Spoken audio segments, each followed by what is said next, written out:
Let's talk about that. This is Pastor T. Allen Stringer, and this is my PhD, my philosophical homiletical disclaimer. Theory is not necessarily truth and shouldn't ever be used as salvational doctrine. Any knowledge about spiritual things beyond soul salvation must be considered secondary information. Soul salvation is based on the work of grace, the justification gained by faith, and the personal efforts to overcome sin. For Paul declared, "For I determined not to know anything among you save Jesus Christ and him crucified. And my speech and my preaching was not with enticing words of man's wisdom, but in demonstration of the Spirit and of power, that your faith should not stand in the wisdom of men, but in the power of God." Words are words and thoughts are thoughts. The only words and thoughts that matter are those which are purposed to bring salvation to the souls of men and women. Let's talk about that.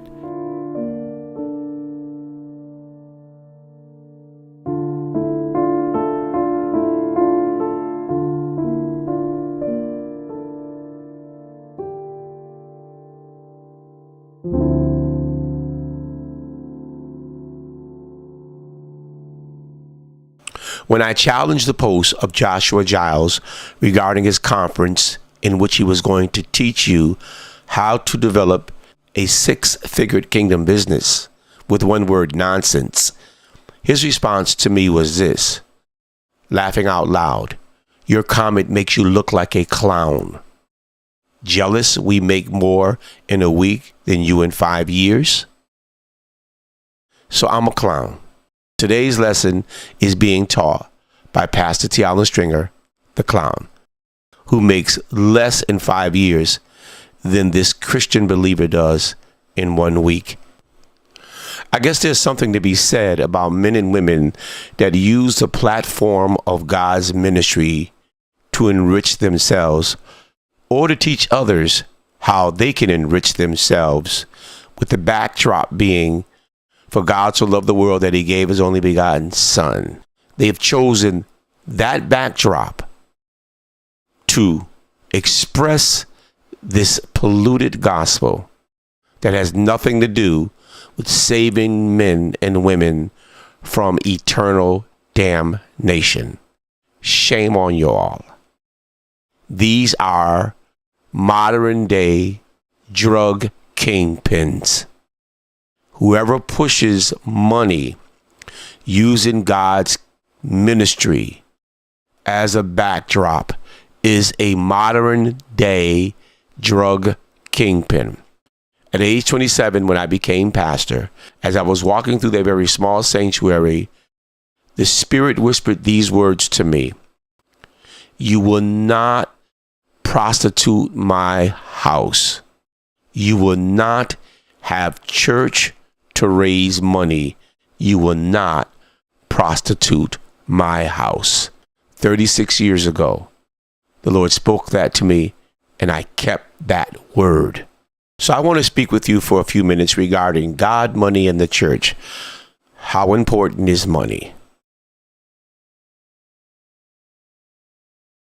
Money means that we have a source that we could depend on that gives us access and possession of things we need, want, and desire. So when you think of money in that light, then you ask yourself, how does that compare with God, who meets our needs, wants, and desires? Paul told the church that my God shall supply all of your needs according to his riches and glory.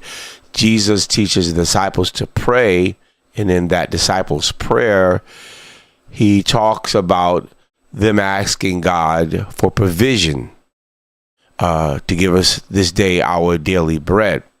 He also says that man shall not live by bread alone, but by every word that proceedeth out of the mouth of God. Money also provides life. It provides sustenance, as we often say. So what is this then in the church that we feel we need to teach about money and about prosperity, the thing that is not God, that provides for us those things that the Bible says that God also can provide. And so when I see preachers online talking about six-figure kingdom businesses, it raises my eyebrow as to what is their intent and why is God so desirous for us, according to them, to have a six-figure kingdom business. And then we go about to train people on how to create businesses and jobs, and we declare that that's the plan of God. When I look at all of this on balance, I think about how we got into this position. How did we become a being that needs to earn to have in life when the original arrangement was that was not necessary according to the book of Genesis? When you look at creation, God does not create man and it says, I'm going to provide you with the capacity to gain, to earn, to make wealth. He literally provides us with the capacity to dominate and subdue the earth, but does not put context to it as it relates to business. As a matter of fact, the idea of making a living, as we call it, came as a result of the consequence of sin. Because the Lord curses the ground for man's sake, and it says, of it you shall eat all the days of your life. You're going to sweat and toil. You're going to make, as we say, a living. So if we come from that perspective, then we can see clearly that making a living, as I always say, is a curse. It's not a blessing. It's not something that God wants us to have or to do. It's something that God commanded us to do because of a violation. Just as women, he's increasing their pain in conception. He's multiplying it. So therefore, babies are beautiful, but the process is ugly and labors under a curse. He has not lifted that. He has not lifted the curse of multiplied pain in conception, and God has not lifted the curse of earning in the sweat of our brow from a cursed place. But we have packaged it and dignified it in the house of God, as this Joshua T. Giles has done, and have declared to people under the auspices of a preacher or ministry that I'm going to teach you how to be prosperous in the curse. Just think about that for a minute. What if I were to say to a woman, I'm going to teach you how to be prosperous in the curse of having babies. I know it hurts, but I'm going to show you how to prosper in that. So you're going to have baby after baby after baby. The pain's not going to go away, but you're going to be blessed because you have many babies under that curse. Same thing with a job. So I'm going to teach you how to be prosperous under the curse of working. You're going to have money, six-figured, as he stated, kingdom business, and you're going to be blessed under the curse. Just think about that. Let that wash over you for a minute and realize that when you're laboring under a curse to get something that you need, that doesn't change the fact that it's a curse. If it were God-centered and God-blessed, then the pain would go away. The curse of multiplied pain would not exist, would it? No, it wouldn't. The problem with money is spoken of in scriptures. Jesus says you can't serve both. That is, labor under both with the same dignity and respect. One has to get it and the other will be without it. You can't worship God and mammon or money according to the teachings of Jesus. And so I find it disingenuous when preachers take to the pulpit and hold money out as being something wonderful sent from God that we should pursue because he wants us to have it. God just wants us to prosper in it. It's like saying in Genesis, when God told Adam that he would gain from a cursed place, that God really loved giving him that business plan. And now we are just carrying out the same thing. when in fact the idea of man laboring to gain under a curse was an absolute sign that God had kicked him out of the garden, that God had removed him from his presence, that God was punishing him and taking away his place of opulence, where everything was met, where all his needs were taken care of.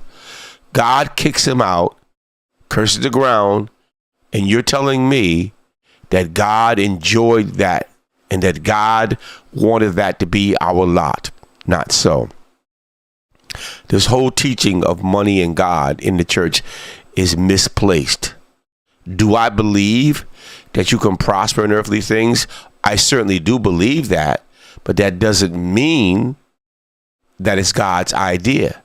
The idea that the church is pursuing wealth in carnal things that are gained under a cursed arrangement is ludicrous. It doesn't make any sense. And so I say to you, why would God want to bless us to labor and prosper under a curse that removes us from him in principle? Doesn't make sense to me. I tell you who it makes sense to. It makes sense to those individuals who want to make gain, who live of that and desire to have it, and want you to believe that if you labor and give to them, that God's going to bless you.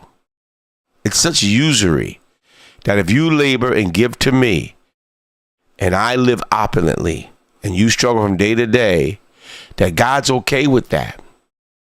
That he has allowed me to fashion a gospel out of a curse and telling you that you're going to prosper because you're blessing me. Ludicrous.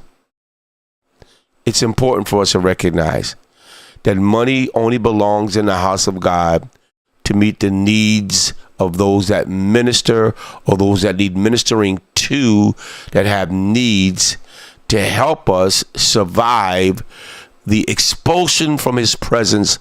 His compassion is that he gives us the favor to survive the curse. But he doesn't give us the favor that he may write himself out of a job and that he might be replaced.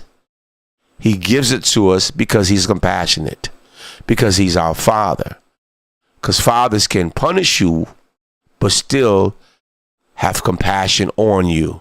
He doesn't punish us as enemies. He punishes us as children. Therefore, I'll close with this. Yes, it's okay to have. And yes, God will give you favor to have. But know this, God does not intend for that to be a replacement of him. And God does not intend for you to believe that that's what this is really all about under what we call grace. The whole arrangement now is about saving ourselves from sin, saving ourselves from iniquity, saving ourselves from lost habits and lifestyles that don't please God. That's what this is about. It's not about building a six-figured kingdom business. That just sounds so terrible on the face of it. Making merchandise of you, the Bible said they would do in this day. Shame on the preacher that uses that space of influence to train people to learn how to capture the almighty dollar and how to keep laboring, because once you get it, you do know you have to labor to keep it, which is why he says you can't serve two. You got to labor to keep that money. It doesn't stay because you gained it. It stays because you maintain it. So who are you maintaining? Money or God? When you maintain money, it's about what Joshua T. Giles says, building a six-figured kingdom business. When you maintain God, it's about ministering to the lost, pulling people out of sin through a hopeful word, keeping your own self unspotted from this world. That is a full-time job. You live with you 24/7. People have problems 24/7. Helping them and ministering to them in those spaces where their minds and their hearts are hurting is a full-time job. When do I have time to chase the dollar, to prop it up, to infuse it with more, to double it, to secure it? That takes a lot of time and effort because God said it would. Hence, in the sweat of thy brow, meaning the abundance of labor, you are going to maintain your needs. When he said that to Adam, he said, you're going to eat of it. He didn't say prosper from it. You're going to eat of it because food was the essential. Your basic needs are going to be met through toil under the curse. We have somehow fashioned this into the idea of prosperity and have attached God to it and says that God desires this for us. If God desired it for us, then he would have removed the curse of it. And Jesus would never have taught concerning it. Paul would have never stated, for the love of money is the root of all evil. God, money, and the church. We need to recognize that money has its place, but it can never and shouldn't ever replace God in our lives or the things that he requires of us as people of God, as salt, as light. Money and the church. Let's talk about that with Pastor T. Allen Stringer, the clown.